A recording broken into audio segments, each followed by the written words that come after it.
Hai semua, hari ni saya nak masak kuah kacang.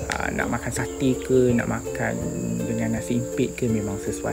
Tapi ni saya nak masak resepi cara mak saya. Okey, memang cara ni saya rasa dan memang lagi sedap daripada cara kebanyakannya. Cara orang buat cara tumis. Just simple saja. First korang kena pakai kelapa yang betul-betul tua, kalau boleh yang ada dah tumbuh tu, tu lagi baik sebab yang tu akan banyak minyak lah. Okey, first korang just masukkan santan segar, masukkan serai beberapa batang. Lepas tu terus masukkan kita punya cili blend lah, cili boh.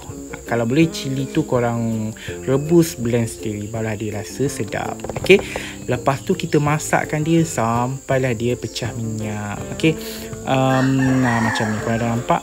Kalau korang pakai santan daripada kelapa yang tua, macam saya cakap tadi, ni saya pakai kelapa yang dah tumbuh, yang dah ada tunas dia. So dia cepatlah sikit untuk pecah minyak. Macam ni saya masak lebih kurang daripada 10 minit saya rasa dah pecah dia punya minyak. Okey, bila dah pecah dia punya minyak, saya akan masukkan bahan blend, which is just halia dan juga bawang merah yang kecil-kecil tu saja. Berapa banyak mana halia dan juga bawang merah depends atas you all punya agak-agak style lah. Sebab saya tak ada exact recipe, saya just pakai agak-agak lah banyak mana saya nak letak. Okey, bersesuaian dengan jumlah kuah yang korang nak buat lah.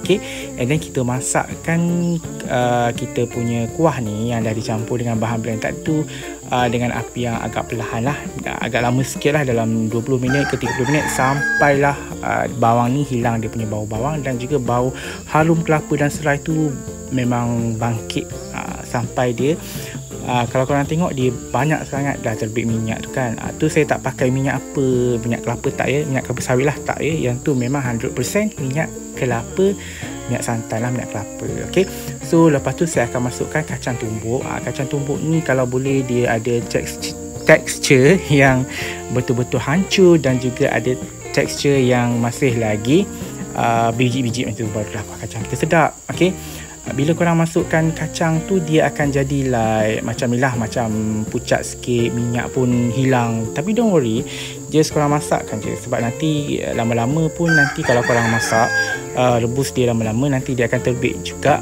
dia punya minyak kacang tu. Okay, and then saya masukkan gula Melaka, berapa keping yang korang nak letak, itulah, nak pakai gula merah ke gula Melaka ke atas selera. Okay,